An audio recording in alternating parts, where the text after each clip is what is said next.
Amén. Bueno, quiero pedirle por favor que esta mañana abra su Biblia conmigo en el libro de Nehemías. Vamos a estar estudiando acerca de Nehemías. Realmente es un libro fantástico. Esta mañana nada más lo volví a leer, los 13 capítulos, porque realmente son increíbles. Cuando uno empieza a leer Nehemías se va dando cuenta del carácter de un hombre de Dios, del carácter de un hombre de Dios.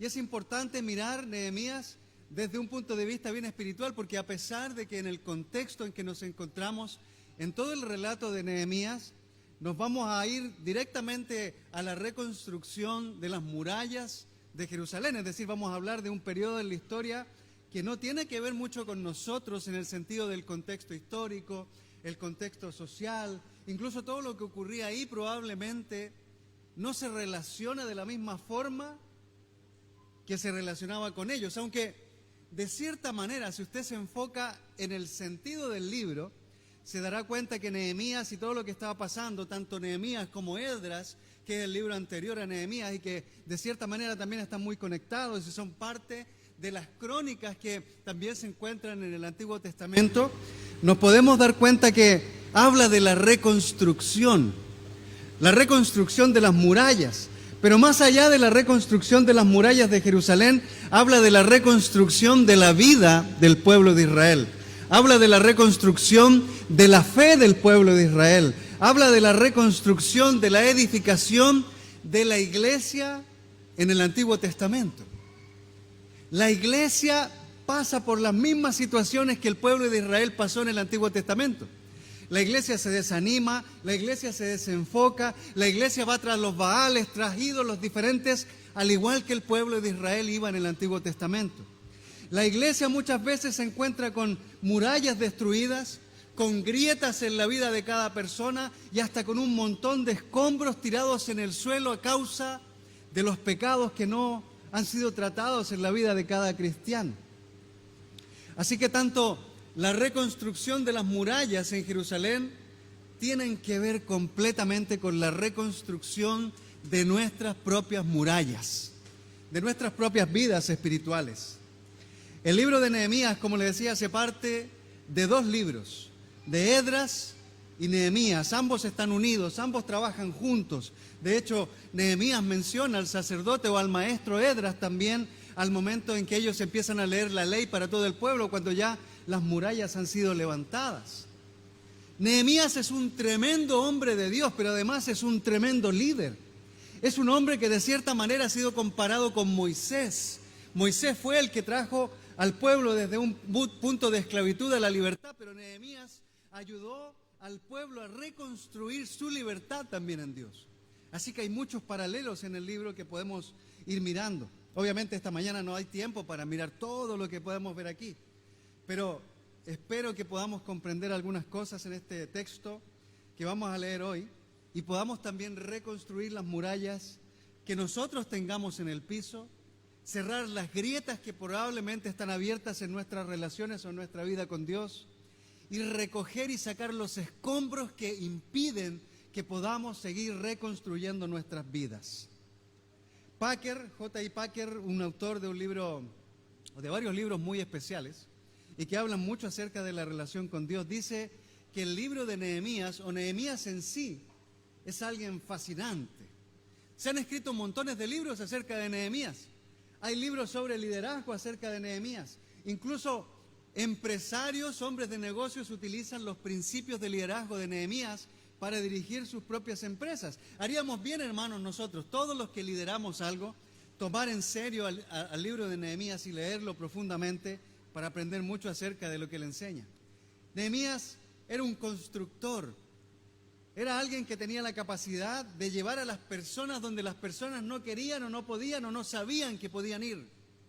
Nehemías es un hombre que amaba a Dios por encima de todas las cosas y se enfrentó a situaciones difíciles a lo largo de todo su ministerio.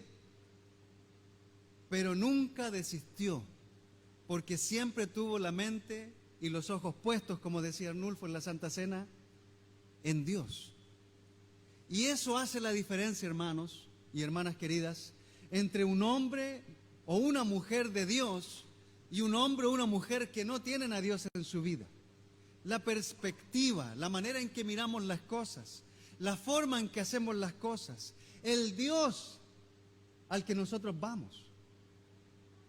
Arnulfo hablaba de lo mediáticos que somos, yo diría de lo superficiales que somos, de lo mucho que nos encanta hacer cosas rápidamente, vivir cosas rápidas, sin ir a Dios primero, sin esperar las respuestas de Dios. En cambio, Nehemías tomó el tiempo para esperar 4 meses antes de hablar con el rey y pedirle lo que Dios había puesto en su corazón para viajar y reconstruir las murallas de Jerusalén. Packer menciona acerca de lo que este libro implica. Él dice, este libro trata de la reedificación de los muros de Jerusalén. Usted se encontrará entre los capítulos 1 al 6 hablando acerca de la reedificación de los muros de Jerusalén. Habla acerca de la renovación de la adoración en Jerusalén. Se encontrará entre los capítulos 8 y 10 con la renovación de la adoración, de cómo en el Antiguo Testamento el pueblo de Israel debía adorar a Dios. Habla acerca de la repoblación de las calles. Usted sabe, se encontraban en un tiempo en que habían sido muchos deportados. Muchas personas habían tenido que salir de la ciudad. Se habían ido, habían sido presos, otros estaban regresando. Y Nehemías cuenta cómo el pueblo empezó nuevamente a habitar y a repoblar Jerusalén. Al mismo tiempo, Nehemías habla acerca de cómo Dios, a través de él, edificó muros. Pero cómo a través de Nehemías, Dios edifica personas santas. Dios utiliza hombres comunes y corrientes como nosotros, mujeres comunes y corrientes, para edificar hombres y mujeres santas al servicio de Dios. Esta mañana, hermanos queridos, espero que el sermón, así como me ha afectado profundamente a mí, también te afecte a ti. También te lleve a tomar la decisión de entregar tu vida a un compromiso mayor, a un compromiso de entrega mucho más profundo que el que quizás hoy tenemos. Como cristianos, algunos de nosotros estamos enfocados en Dios, pero vivimos nuestro cristianismo 1 día o 2 días a la semana. Dios quiere más que 1 día, más que 2 días a la semana. Dios quiere todo de nosotros a su servicio. Y si usted nos visita por primera vez o tal vez está estudiando la Escritura con nosotros, pues esperamos que este estudio le ayude también a profundizar sus raíces en la palabra de Dios. Que se afirme bien del Señor y a partir de hoy también salga de este lugar tomando la decisión de que nada le va a apartar de nuestro Dios, de que no importa lo que ocurra, ni las contradicciones que enfrentemos, Dios siempre va a ser lo primero en nuestra vida. Ahora, como le decía, este libro habla de la reconstrucción y luego vamos a leer el capítulo 1, verso 1 al 11, así que vaya por ahí. Pero, curiosamente, fíjese usted, aunque estamos, como le decía, en una realidad distinta y las murallas de Jerusalén ahora no son ni siquiera lo que eran en ese tiempo, nos encontramos en un tiempo en que debemos reconstruir.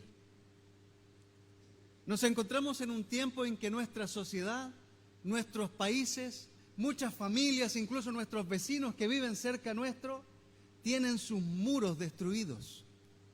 Los muros de la moralidad están destruidos, están por el piso. Los muros de la fidelidad están destruidos.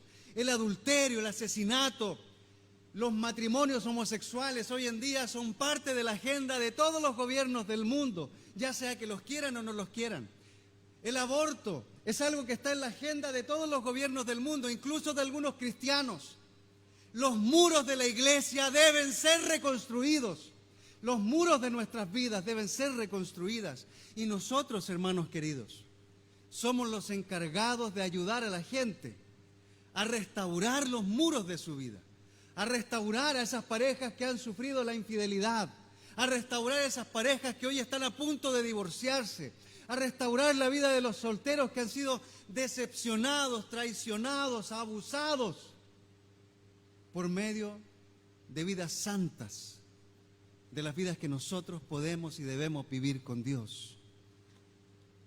El mundo hoy día tiene sus muros en el piso y Satanás se ha encargado de que eso ocurra. Satanás todo el tiempo se burla del cristianismo porque no quiere que reconstruyamos la iglesia. Hoy en día la agenda de los países en general está en contra de la iglesia. No podemos hablar de la iglesia con la libertad que se hacía antes. Corren los rumores de que los gobiernos quieren cerrar las iglesias y en algunos lugares lo han hecho. Corren los rumores de que no podemos tener libertad para hablar de Dios y en algunos lugares ocurre. Debemos, hermanos, realmente trabajar profundamente en tener la perspectiva correcta acerca de nuestro Dios para poder ayudar a los demás a reconstruir sus vidas, a sellar sus grietas y a tirar los escombros que están de más para que puedan mirar bien a Dios y caminar con Él. Lea conmigo, Nehemías capítulo 1, versículos 1 al 11. El título de nuestro sermón de hoy, Reconstruyendo las murallas. Reconstruyendo las murallas. Le voy a pedir que abra su Biblia, por favor, porque no voy a poner el texto esta mañana ahí. No está apagado. No funciona.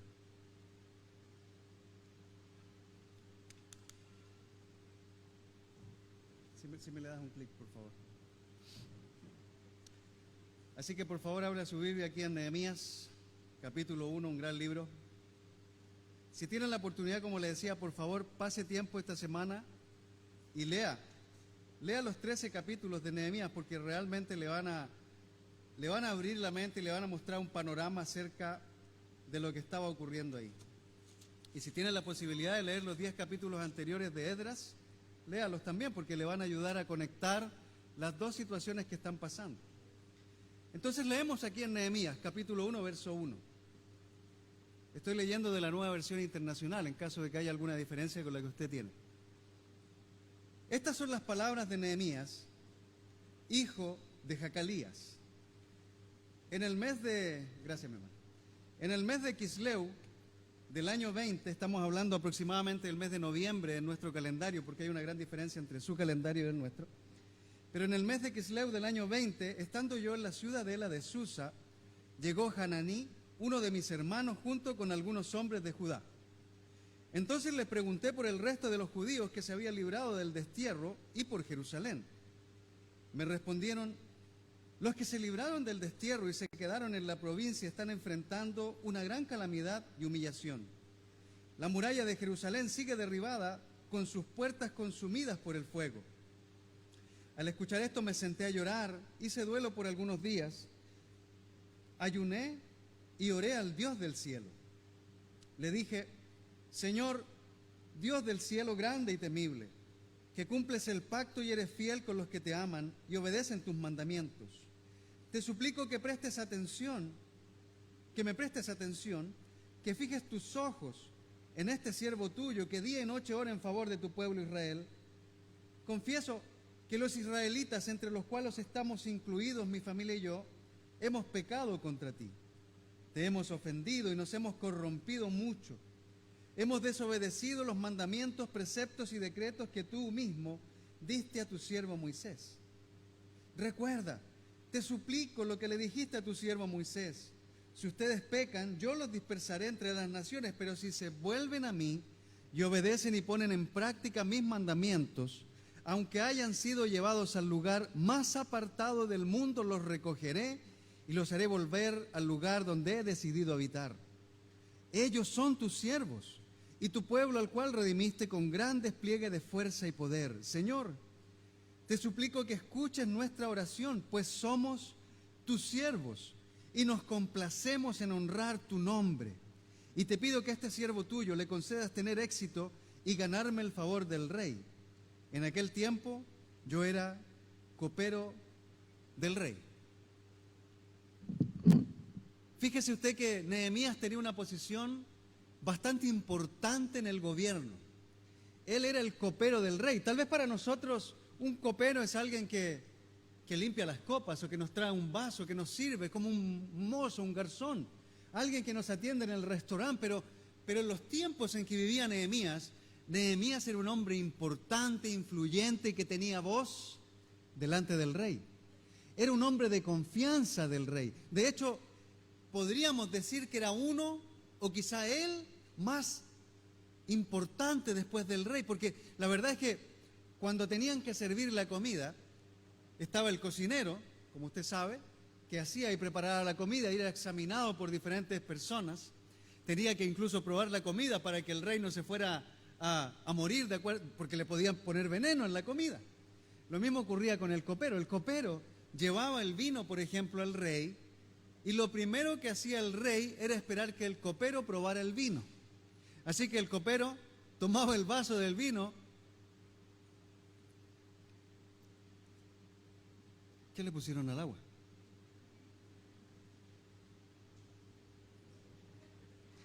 El copero tomaba el vaso de vino, y si ese vino estaba envenenado, pues el primero que moría era el copero.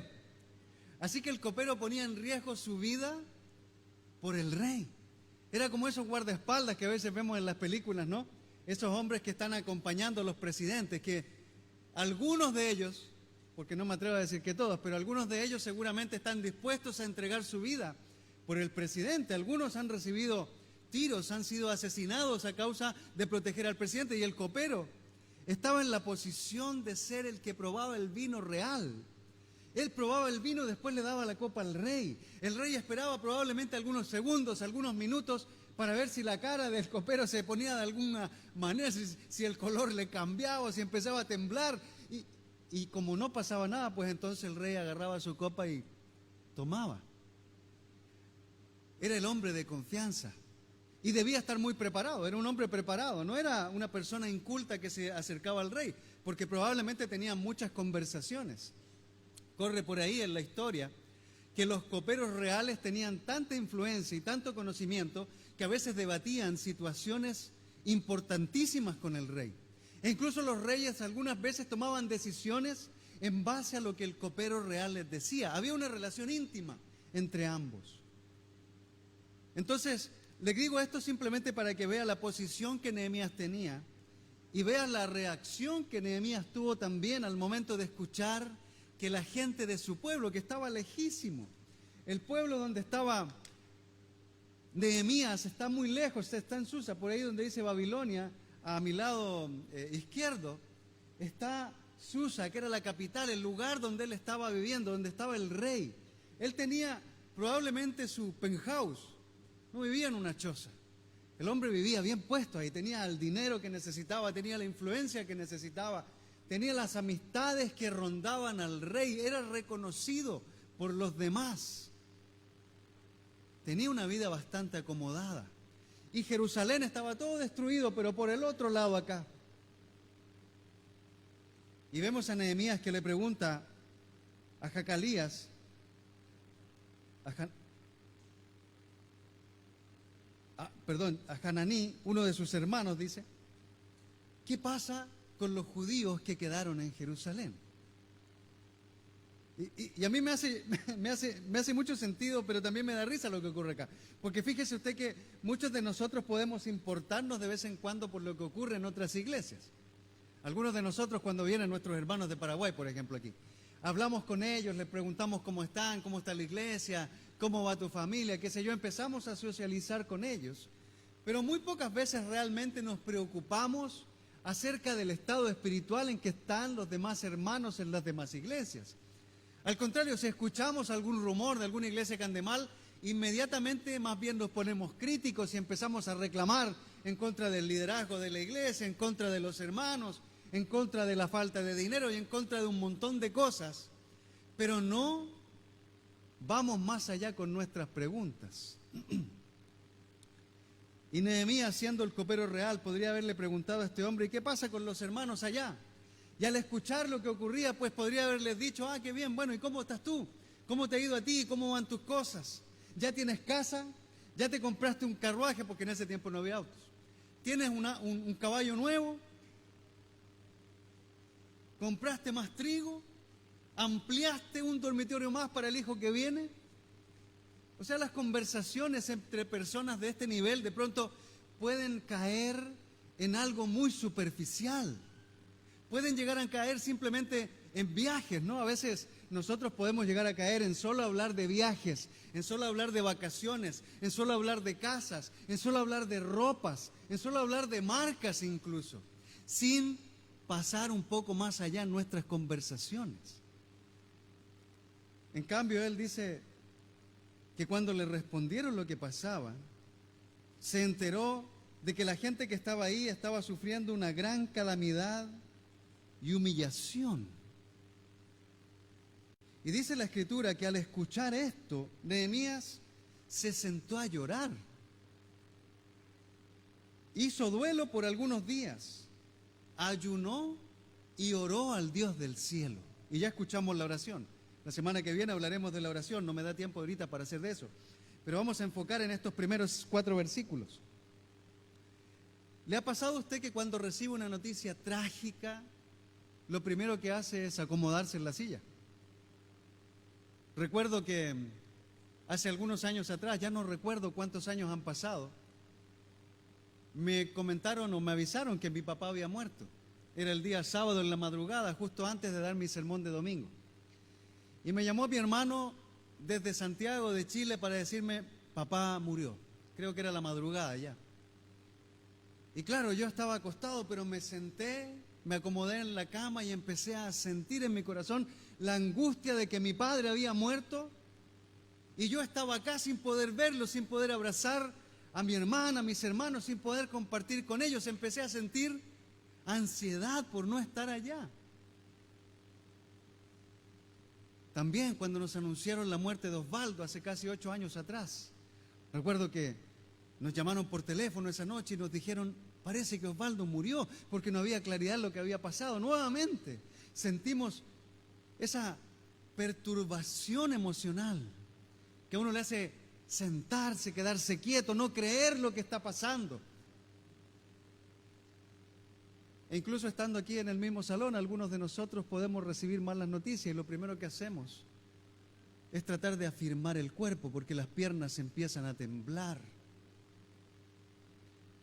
Así que la reacción de Nehemías fue la reacción normal de alguien que ha recibido una muy mala noticia, pero siente en lo profundo de su corazón esa mala noticia, no la pasa por alto.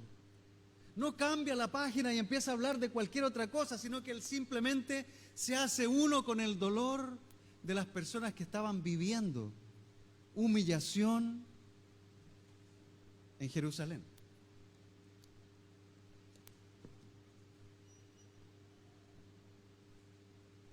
Así que lo primero que podemos notar es que Nehemías estaba interesado en lo que ocurría con su pueblo.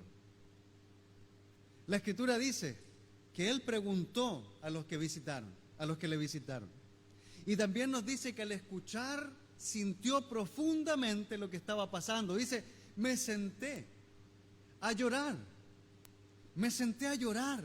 Hice duelo por algunos días. Ahora, si usted lee el capítulo 2, nos vamos a dar cuenta que al empezar el capítulo 2 se nos dice que habían pasado, y leemos entre líneas, obviamente, entendiendo el calendario, 4 meses desde que él recibió la noticia. Así que Nehemías llevaba 4 meses en duelo, 4 meses en oración, 4 meses clamando al Dios del cielo para que le diera sabiduría y le abriera la oportunidad para hablar con el rey.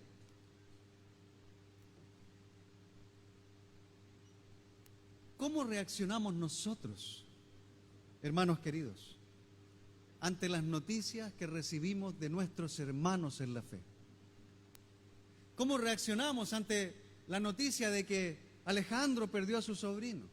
¿Cómo reaccionamos ante la noticia de que Pedro tiene a su hermano hospitalizado a causa de un accidente? ¿Cómo reaccionamos ante la noticia de que un hermano nuestro fue despedido de su trabajo? ¿Cómo reaccionamos al conocer que un matrimonio en la iglesia está a punto de divorciarse?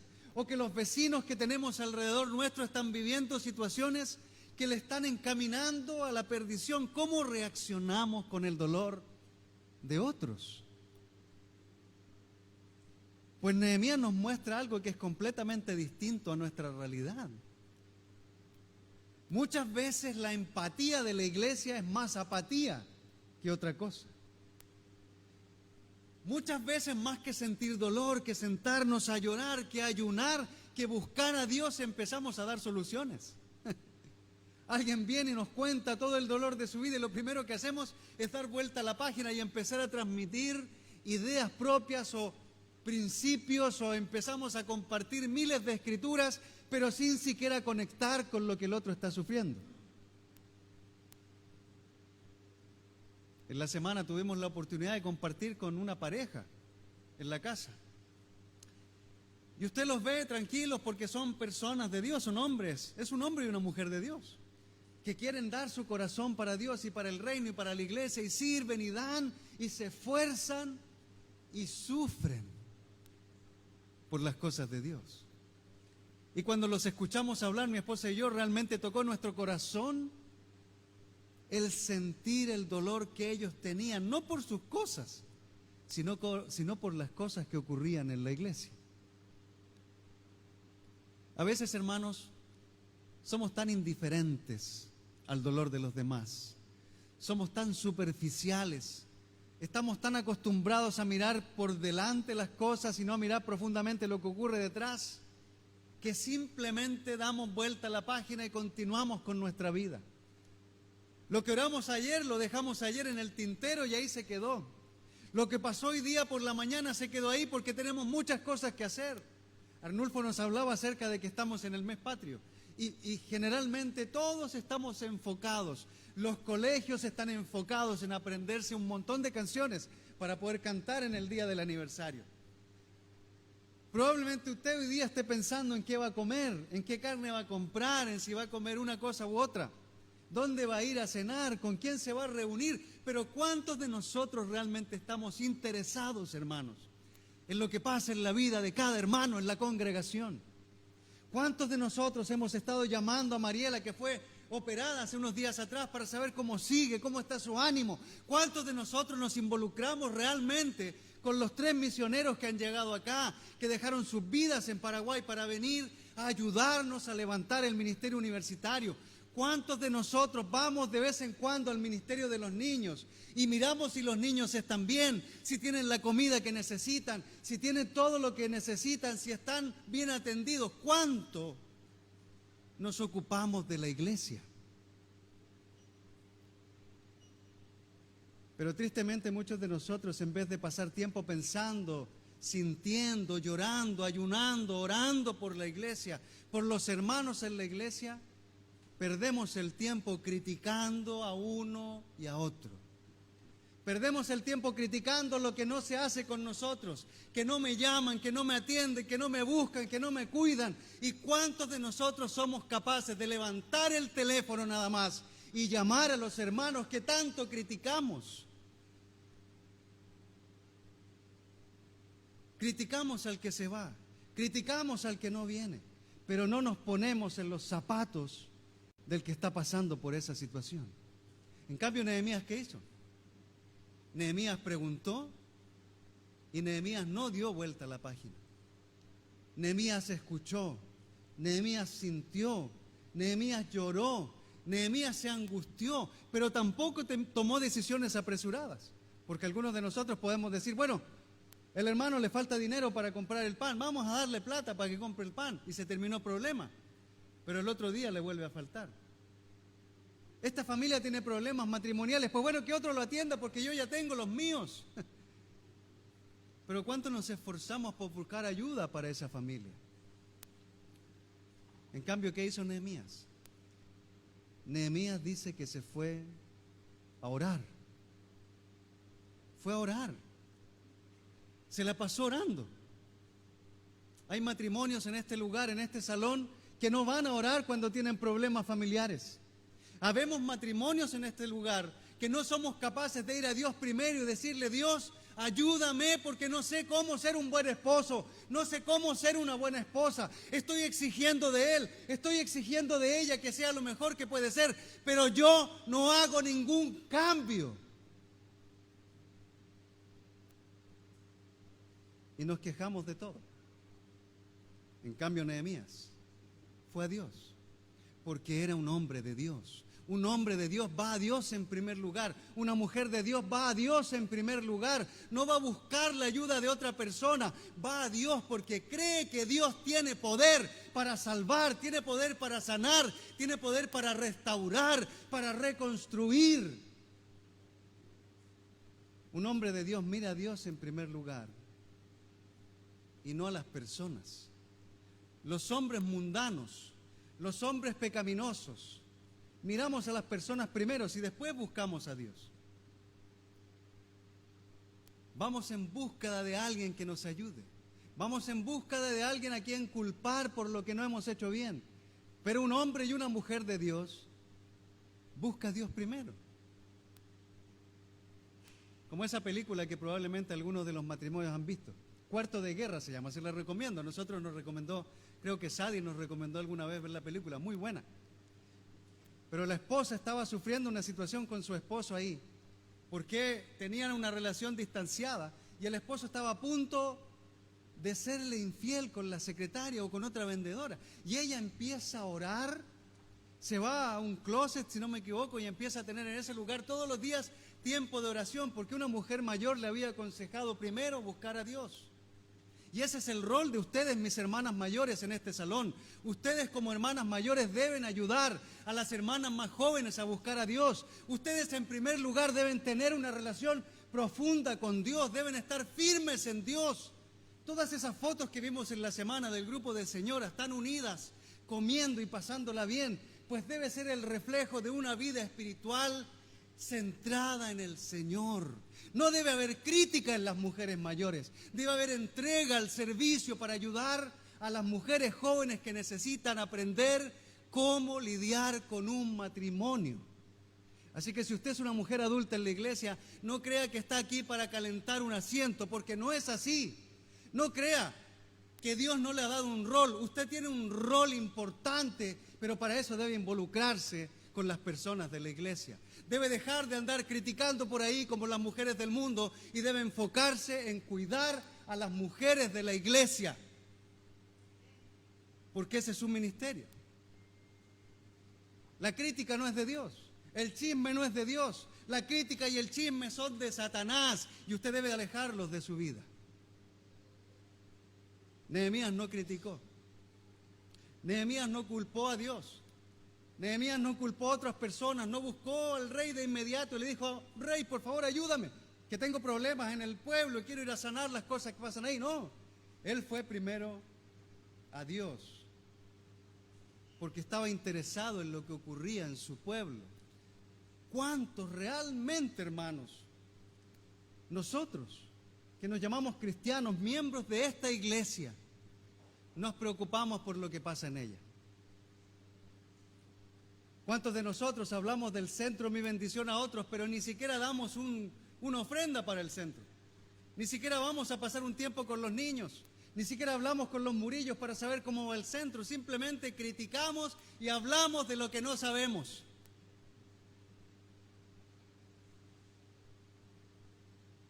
Que no crece, que no funciona, que no anda. Pero ¿cuánto nos involucramos? Nehemías se involucró emocionalmente, físicamente, espiritualmente, lo hizo, porque sintió el dolor de Dios por su pueblo. Un hombre de Dios siente el dolor de Dios por su pueblo, sufre por el pueblo, llora por el pueblo, ayuna y busca a Dios para que el pueblo madure, crezca y pueda encontrar lo que Dios quiere que encuentre. Probablemente lo que Nehemías sufrió tiene que ver con que vio a sus hermanos sufriendo. En su mente Nehemías debe haber pensado en lo que estaba ocurriendo en Jerusalén. En ese tiempo, lo que distinguía a un grupo de casas, por ejemplo, de una ciudad, eran las murallas que se construían alrededor de ese lugar. Las murallas le daban protección y no era un muro de un ladrillo levantado. Las murallas eran grandes, probablemente una muralla tenía el tamaño del escenario, quizás de todo el ancho del salón, porque caminaban por encima, construían casas encima de las murallas.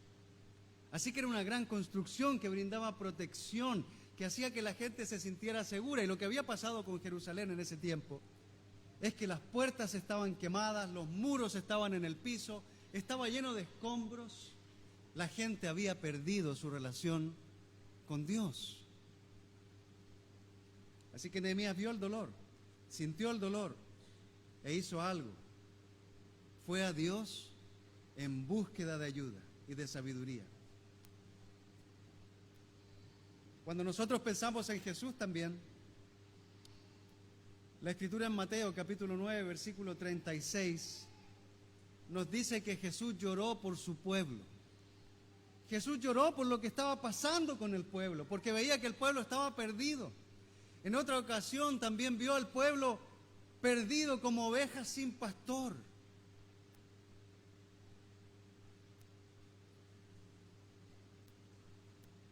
Cuando estamos sin Dios, hermanos, somos como ovejas sin pastor. Cuando los misioneros están en la universidad, están en medio de un grupo de personas que no tienen pastor. Si usted está sin Dios, usted es como una oveja sin pastor también, porque no tiene quien le dirija. Está guiando su vida como usted piensa que es mejor dirigirla, pero la verdad es que necesita a Dios para que Él le ayude. Curiosamente, hermanos queridos, muchos de nosotros actuamos al contrario de Nehemías y debemos cambiar esa forma de ser.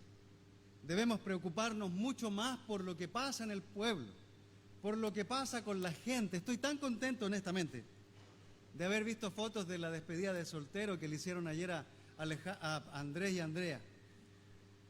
Ver la última foto donde Andrea aparecía con un traje novia, no sé si era de papel, no sé de qué era, pero se veían bien felices y realmente todo el grupo estaba contento. Y ese es el ambiente que Dios quiere en la iglesia. Dios quiere que nos alegremos con los que están alegres y que suframos con los que están sufriendo, pero que lo hagamos juntos, como familia. Entonces eso es lo que Dios quiere ver con nosotros. Nehemías sintió el dolor. Nehemías fue empático con lo que estaban viviendo sus compatriotas, porque tenían las murallas derribadas. Nehemías era un hombre de Dios.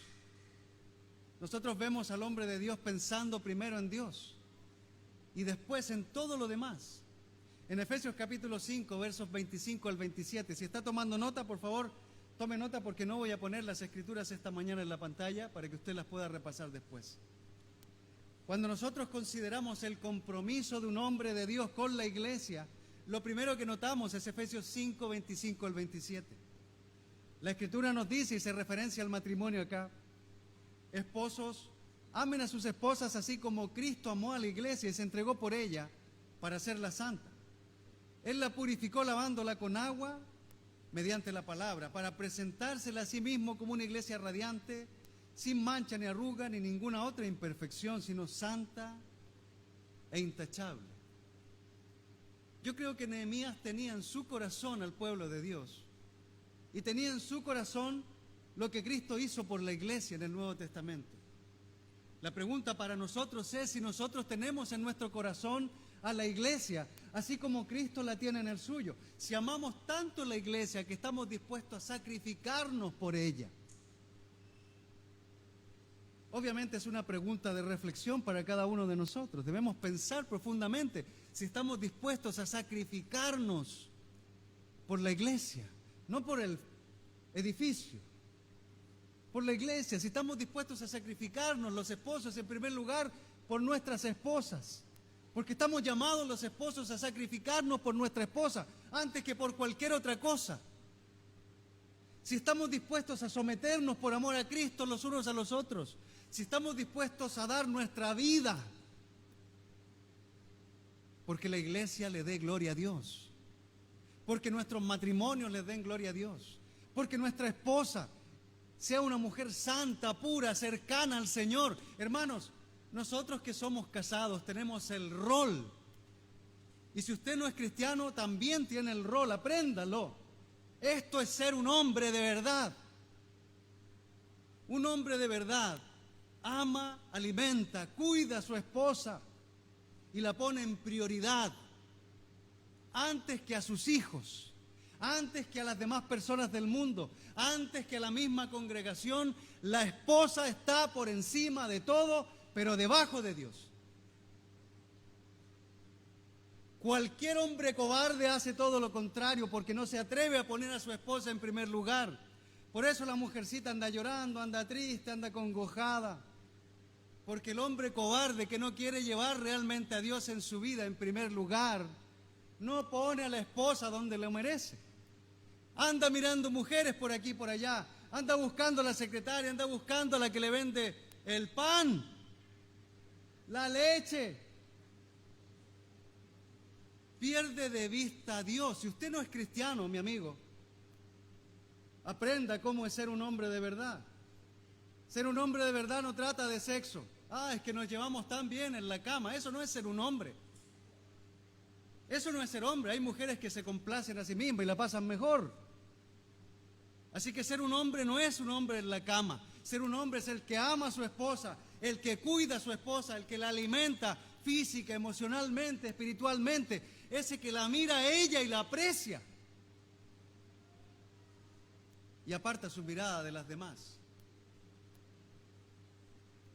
Así es como Cristo quiere que amemos a nuestra esposa. Así es como Cristo amó a la iglesia. Así es como Nehemías amaba al pueblo. Así es como usted y yo debemos amar a la iglesia. De lo contrario, somos personas que vienen los domingos a escuchar un simple sermón para tener de qué hablar o para tener algo que anotar en la agenda. Fui a la iglesia hoy día, estoy salvado. No es así. Si usted solo asiste a la iglesia un día a la semana y esa es toda su vida cristiana, pregúntese si es cristiano realmente. En algún momento Dios nos dirá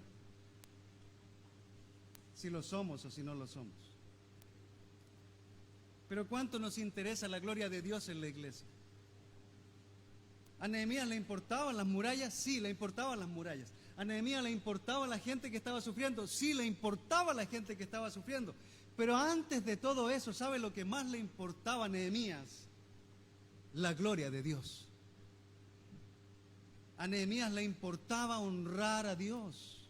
Ahora dígame usted, mi hermano querido, reflexionemos nosotros en nuestro proceder con respecto a cómo vivimos delante de Dios. ¿Realmente nos importa la gloria de Dios? Nuestros trabajos muestran la gloria a Dios. Nuestro servicio en la iglesia muestra gloria para Dios. Nuestros matrimonios están mostrando gloria para Dios.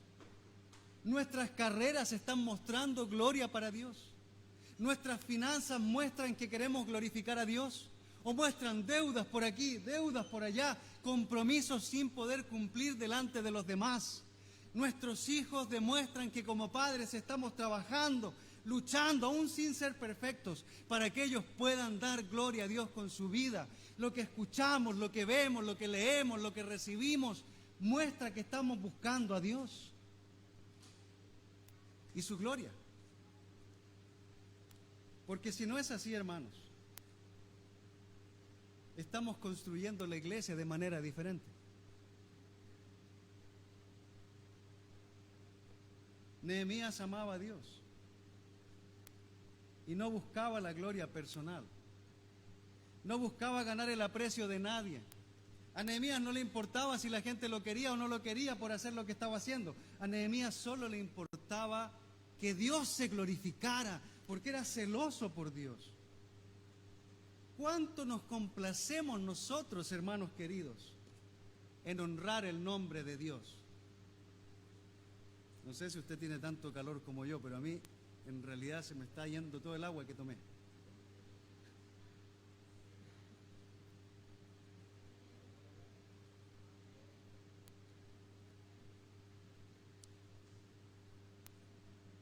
Hermanos,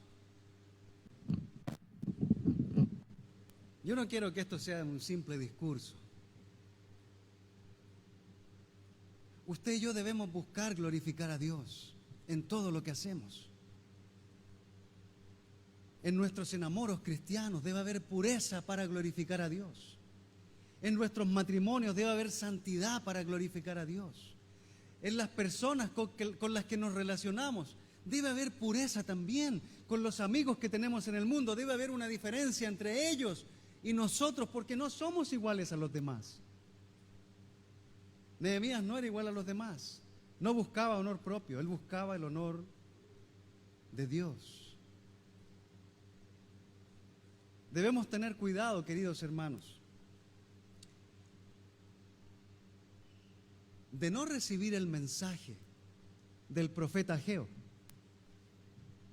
Cuando él habla al pueblo y le dice al pueblo en el capítulo 1 de Ageo: así dice el Señor Todopoderoso, este pueblo alega que todavía no es el momento apropiado para ir a reconstruir la casa del Señor.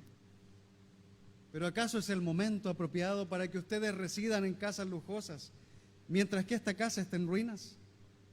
Así dice el Señor Todopoderoso. Reflexionen en su proceder. Debemos reflexionar en nuestro proceder. Debemos reflexionar en nuestro caminar con Dios. Debemos pensar y decidir hacer un cambio en nuestra vida cristiana. La iglesia debe dar gloria a Dios y no a los hombres. Debemos reflexionar, debemos tener celo. Nehemías era un hombre celoso por Dios. Así como Jesús era celoso y en un momento expulsó a los que estaban haciendo barbaridades en el templo, también como el sacerdote Finés en el Antiguo Testamento, por ahí por Números capítulo 25, que vio a un israelita que mantenía intimidad con una mujer de otro pueblo. Y él agarró una lanza, una espada y los atravesó. No es para que andemos matando a los hermanos, aquí tampoco, ¿eh? No vaya a pensar y vaya a tomar literalmente esto. Él se está conversando con una mujer que no es de la iglesia. ¡Fa! No, no se trata de eso, no quiero que vaya a pensar eso, nada de eso. Pero sí debemos tener celo por Dios, celo por las hermanas del pueblo de Dios. ¿Sabe?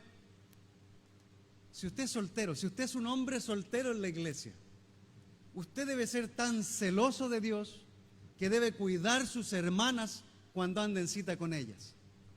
Y cuando no anda en cita con ellas, debe cuidarlas también, para que las hermanas se conduzcan rectamente delante de Dios.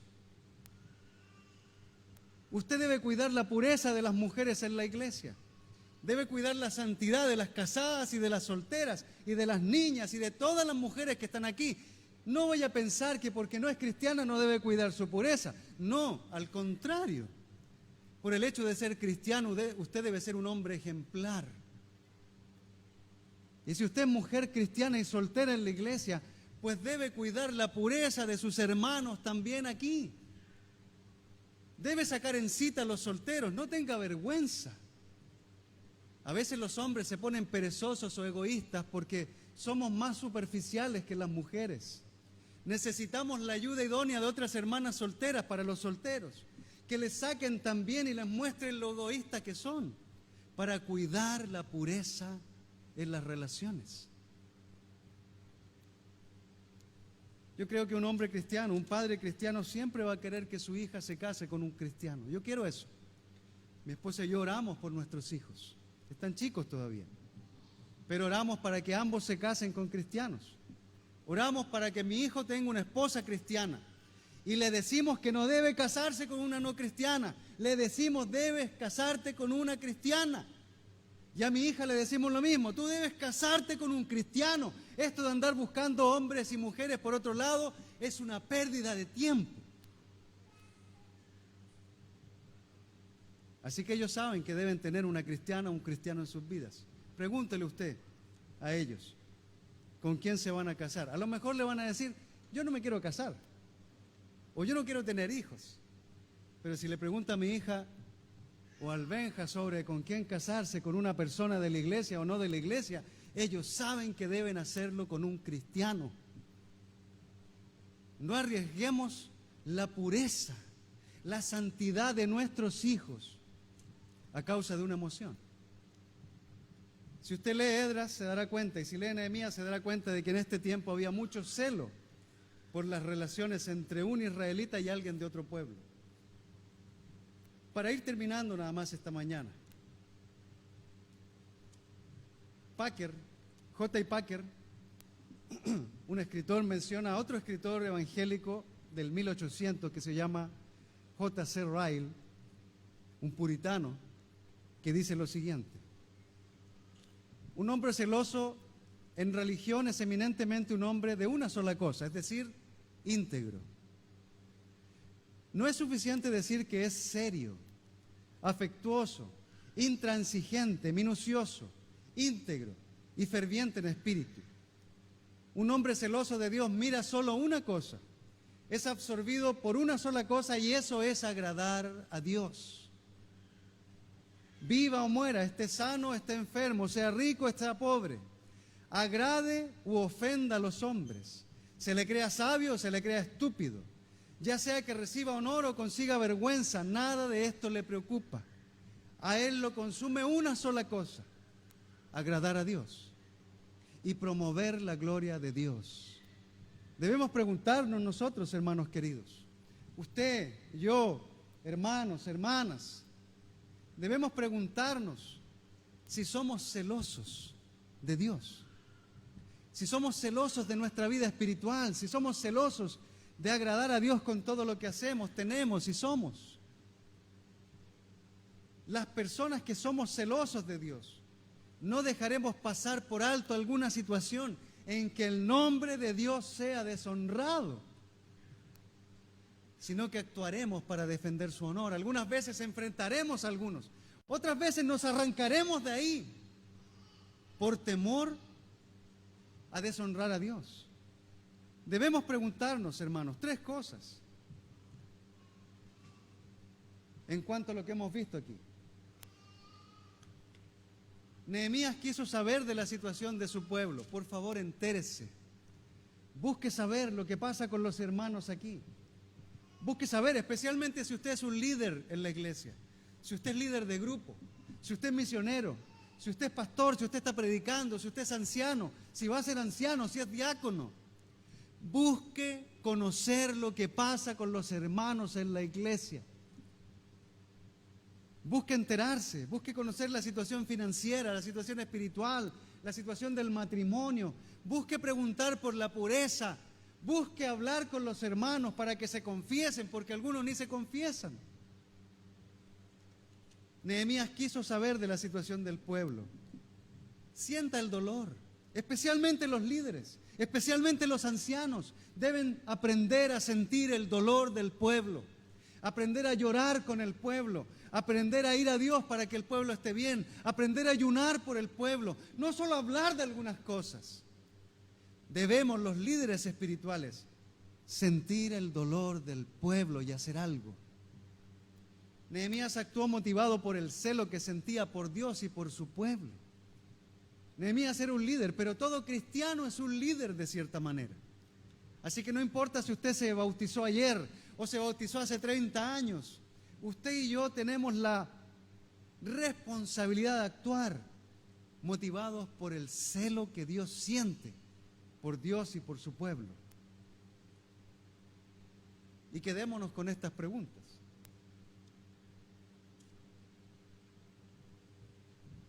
¿Cuánto nos importa la situación de la iglesia y de sus miembros?